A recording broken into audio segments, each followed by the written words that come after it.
I'm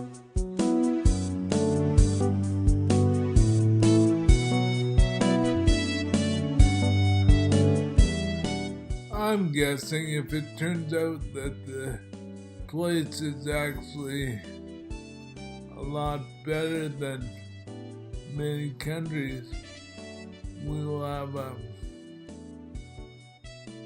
mass migration to deal with. Shortly after rolling that out, I suggested that's a good thing.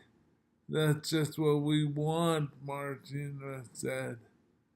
Hopefully, if it can be sustained without becoming too diluted, I speculated.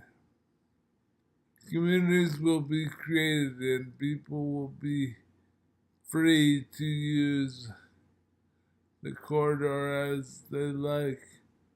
Hopefully, if it will evolve into a beautiful community that the that maintains the ideals of human rights, equal access to food, water, and shelter, and other resources needed to thrive. We'll have to make sure we get the starting conditions so as correct as possible. Yes, that's why we're going to run these simulations and do small test corridors with a few hundred people first. All the food would be grown in the corridor, a lot of it in seawater. Greenhouses are extremely productive. The meat would be a lab grown variety that no animal will have to die to produce. Martina added. A lot of cattle ranchers will be annoyed if a huge percentage of the land isn't used for grazing. Not in the corridor. Land is too precious. No parking lots. Either we're talking about an urban landscape where 100% of the land is used by people, not 30% to park cars. If we had some other means of public transportation, or if everything was in walking distance, it would migrate, it would negate the need for cars, I suggest. I guess the rancher types could have grazing fields on the outside of the corridor if they really wanted to do their grazing. Yes, I mean, you can't do everything, absolutely everything outside the corridor. If you want to play soccer or baseball or cricket or any other type of sport, it would be pretty difficult to justify having a massive 100-meter field surrounded by another couple hundred of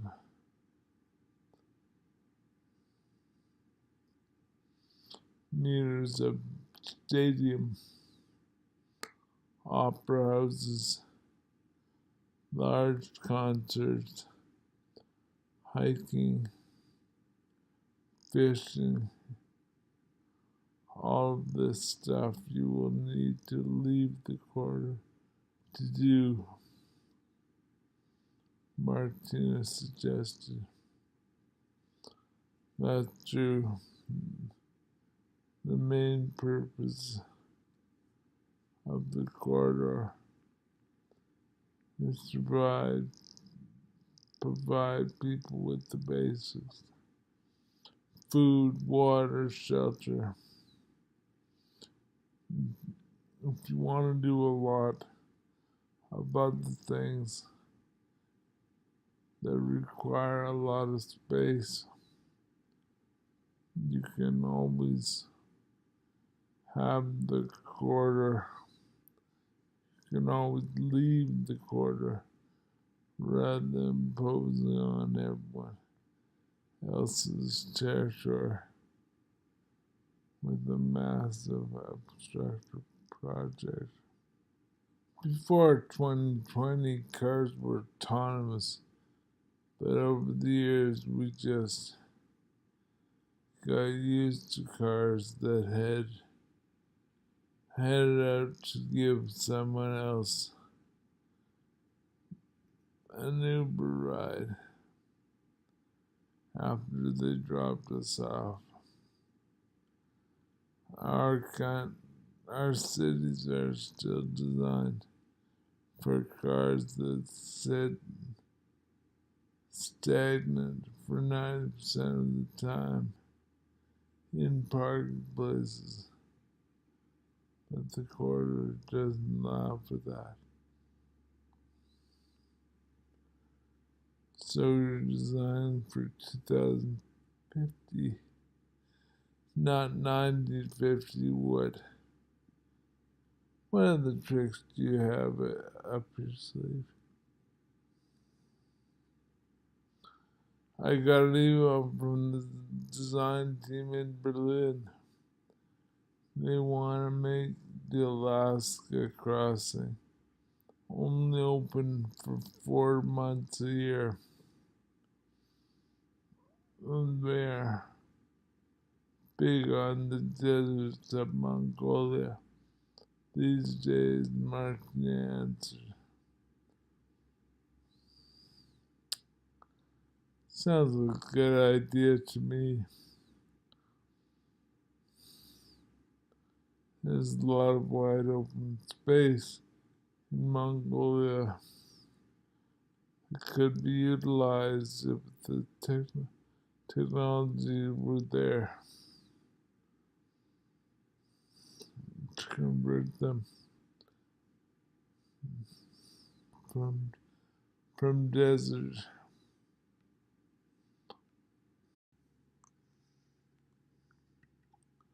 I don't see why we couldn't use the same seawater piping system that we're using in North Africa, in Mongolia.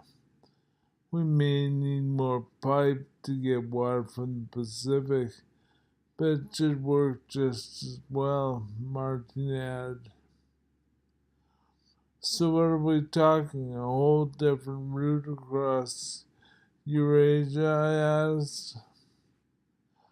I don't really know all the details, but it crosses Mongolia into Kazakhstan and then crosses some other stands before it gets to the Sahara.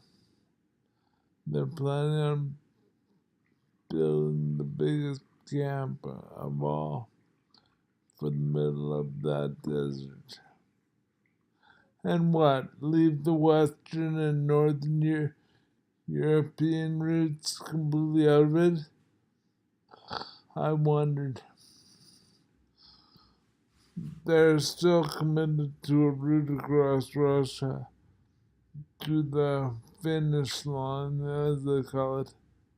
But they say Europe already has an excellent complete highway system, and that addition is for 2.0.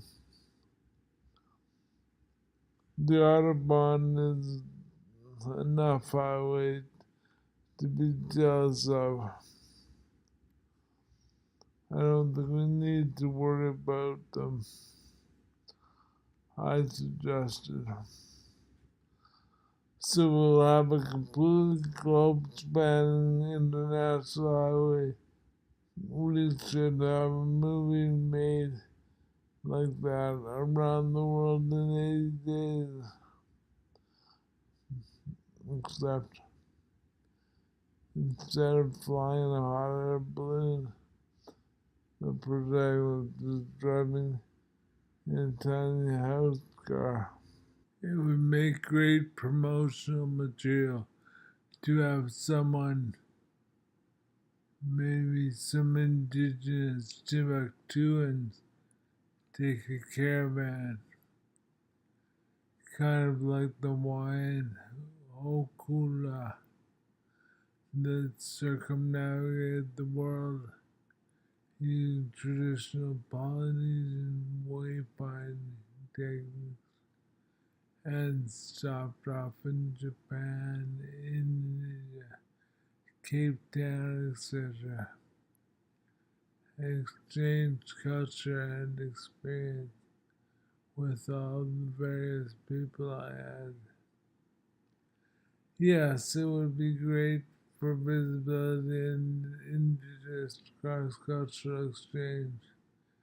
Timbuktuans sharing their native songs with the Brazilians and the Brazilians with the Inuit, etc., etc. If you want to talk about cross-cultural Olympic-like gatherings of races, then you want to consider the worldwide electric car race. Imagine a dash to the tip of Africa, the tip of South America, also the tip of India, with some tunnels underneath population centers. A gathering and checkpoint in the Australian outback and the Sahara Desert too. A solar-powered desalination display at Burning Man changed everything. Several swimming pools were filled. A water park was opened. Water sprinkler showers were available. And the summer of 2018 marked a change. The solar seawater movement took off.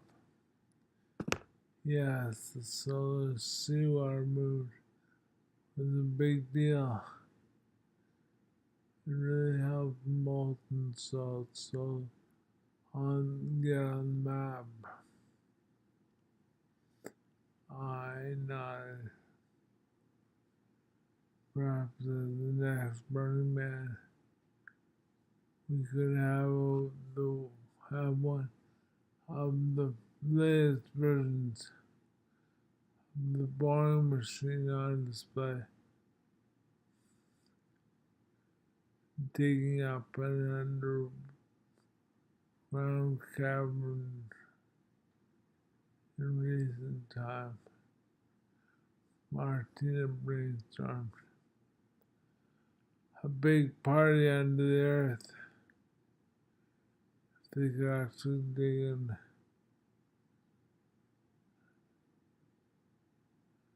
alternate underground highway to Burning Man before the summer. That would also be very impressive, I suggest.